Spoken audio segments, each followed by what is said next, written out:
Hello everyone, my name's Mispa. Welcome back to another video. So I'm going to start by talking about Beatrix Potter. I've just read her biography. It's called Over the Hills and Far Away, and it's by Matthew Dennison. And Beatrix Potter started her life as quite a repressed Victorian young lady. Her parents were very strict. She lived in London and she was expected to behave in a ladylike way and then marry well. And she became an author by accident. She wrote letters to a young boy who was ill, and he was the son of a friend of hers. And she illustrated the letters with drawings of her pet rabbit, and she wrote stories about the pet rabbit to amuse this little boy. And her stories were so successful and so popular that someone suggested that she should have them published as a children's book. And that's where the idea of her first book came from. And it's the story of Peter Rabbit. She then wrote in total 23 children's books. So her most famous creation is this one here. It's Peter Rabbit, and there's lots of Peter Rabbit merchandise. I'll see if I can get it into focus. And so he wears his distinctive blue jacket, and then one of her other famous creations is Jemima Puddle Duck there. But this one is the Tale of Jeremy Fisher, and this is one of my favourites because I really love the drawings in here and how she actually illustrated all her books with watercolours. And I love how the drawings are so soft and so muted. If you get a book that is the authorised Beatrix Potter version, the colours are much softer and the animals have a lot more detail. But if you just get one that's based on her work, then the colours are brighter and you've lost the detail there. So she became a successful children's author, and she used the money to buy a cottage in the Lake District, and she moved there. And then she lived her life as a country woman. And when she found that nearby farms were in danger of being bought up by developers, she used the process from her writing to actually buy up the farms and to save them and to have them run with managers and to have them run as working farms. And she really preserved the Lakeland way of life. So without her, it would have been lost and there would have been industrialisation there. When she died, she actually was the biggest landowner in the Lake District. She owned 4,000 acres of land, which included 15 large working successful farms. She bequeathed all her land to the National Trust, and now you can actually visit the Lake District and see her house and enjoy the countryside and see where she got the inspiration for her stories. I think her stories are so successful because the animals have these really quirky characteristics, and they have human characteristics. And so, for example, her bunny rabbits are mischievous but brave. Her little mice are really hardworking and industrious. And I think what always makes her books are the beautiful illustrations. She dresses her animals with human clothes, and then there is just this detailed cottages or country scenes. This week I went for a day trip to the Lake District, and I visited the world of Beatrix Potter at Bowness, and I found it a really magical experience. It felt as if I was walking through her storybooks. So I've filmed some footage and I'll share that with you. I hope you enjoy the video, and then I'll see you next week. Thank you for watching. She discovered the village of Sora. She never forgot it. She wanted to be a serious botanical artist.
So welcome back to the final part of my video, and I thought I would walk around the garden and pick some flowers.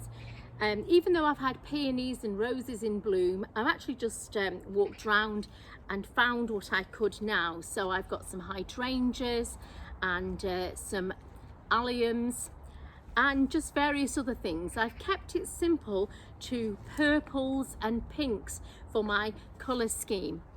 And I thought I would show you how to make a small bouquet using just flowers that you pick in the garden. So the first thing is, don't worry when you pick your plants. Your garden will survive, it will recover, the plant will not be damaged by you cutting a bloom or two from it. So the second thing is to limit yourself to a colour palette. So you might want to have a mixture and have it deliberately so there's lots of different colours clashing. But I like to limit it to either the same type of flowers if I'm doing a flower arrangement, or just a limited colour scheme.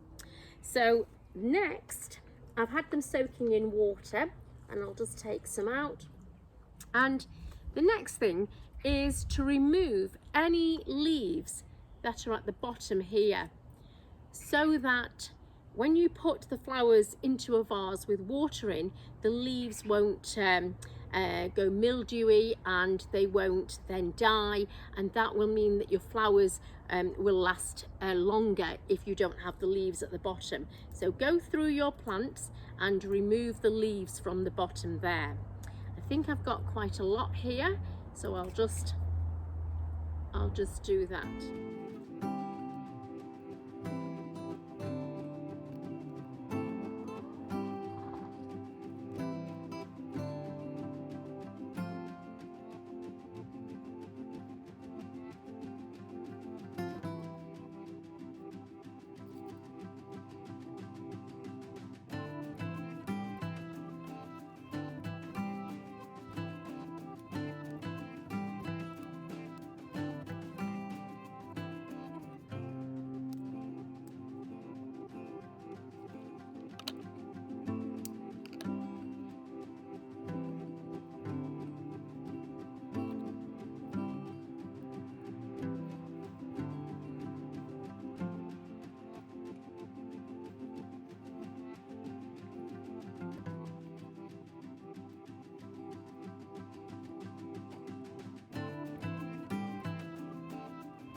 Okay, so I've prepared my flowers, and then step number 2 is then to arrange the flowers so that you have your first flower and then your second one goes across it. So it goes across the actual flower, and then your third one goes across that. So you hold it in one hand, and with the other hand you put the flowers going across. So there's the next one, and I put it across. And then you stop to look at how it's looking. So some flowers may have to be adjusted and pushed up a little bit because they're not all the same length.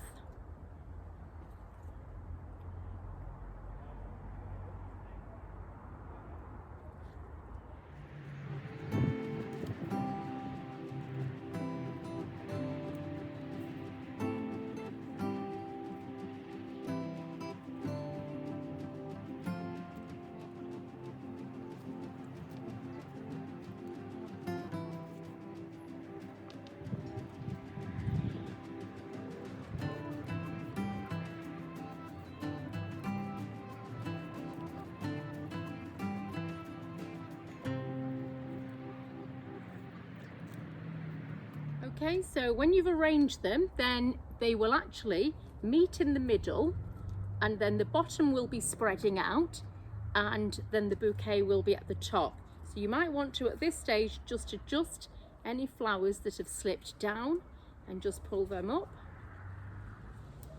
and then you're ready to tie them. So I'm going to tie mine with string. So you cut a piece of string, and then where you're holding it, the point where you're holding it, that's where you're going to wrap the string round, and you're going to tie it with string there.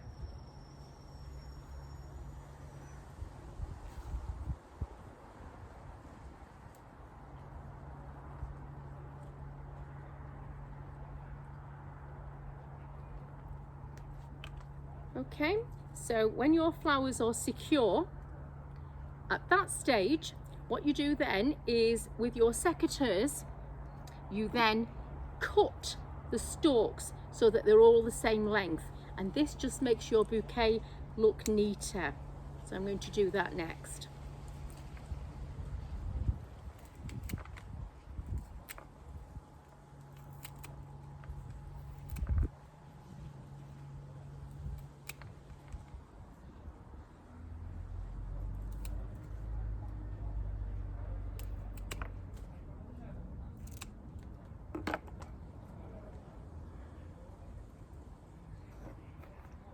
I'm just going to secure it with a bit more string.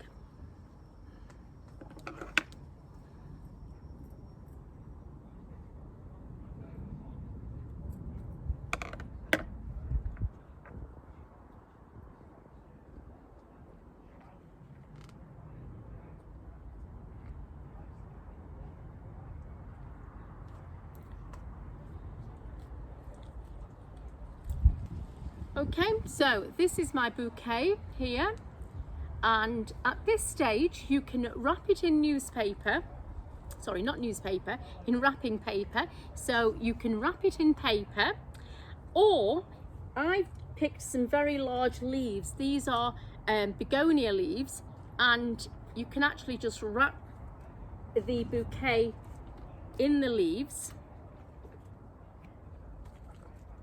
as well, like that.